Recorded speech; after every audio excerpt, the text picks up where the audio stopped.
une partie de la population pas qu'arriver à sortir corps d'affaires, il est touché par les intempéries et personne n'a pas parler de ça. Donc, 1er mai aussi, on joue, côté nous avons revendiqué, à pas simplement un jour férié. Il faut nous parler, il faut nous avoir courage de dire. Ces frères qui là au Maroni en grande difficulté, que sa grosse inondation qui fait, il y a un cas qui est complètement inondé, il y a un monde qui peut dire l'ensemble d'y bien. Des revendications aussi pour demander plus de liberté, plus de travail, plus de sécurité, plus de protection des biens et des personnes et plus de respect pour l'action syndicale et des militants en Guyane. Halte à la répression syndicale et halte à la répression coloniale. Pour qui ça? Parce que là, il faut nous comprendre que c'est dernier la loi qui se tient, qui a fait que le syndicalisme est en danger. Et pour qui ça?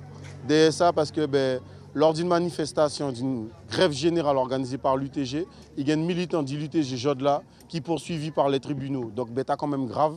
Donc Jodla, il fallait nous marquer le coup parce que le 1er mai a aussi une joue côté nous a revendiqué. Nous avons la libération politique du pays. Nous avons aussi la libération sociale.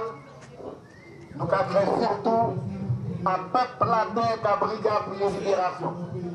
Les adhérents et sympathisants de l'Union des travailleurs guyanais étaient une soixantaine à défiler dans les rues de Cayenne pour revendiquer leurs droits, mais aussi pour se souvenir et donner l'exemple aux jeunes.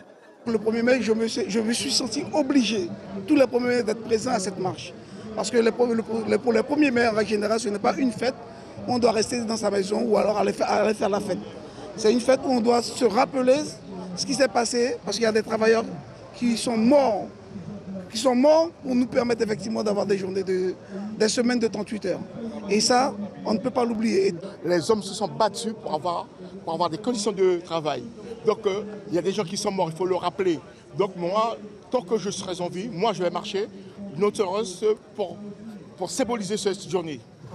Après plus de 5 km, les marcheurs sont arrivés un peu avant 10h30 à la centrale syndicale. Comme à l'accoutumée, les leaders lisent les courriers de soutien, parlent de leur combat passé et d'aujourd'hui. Ils profitent également pour évoquer les perspectives de lutte pour les mois à venir, histoire de mobiliser un peu plus leurs adhérents. Là où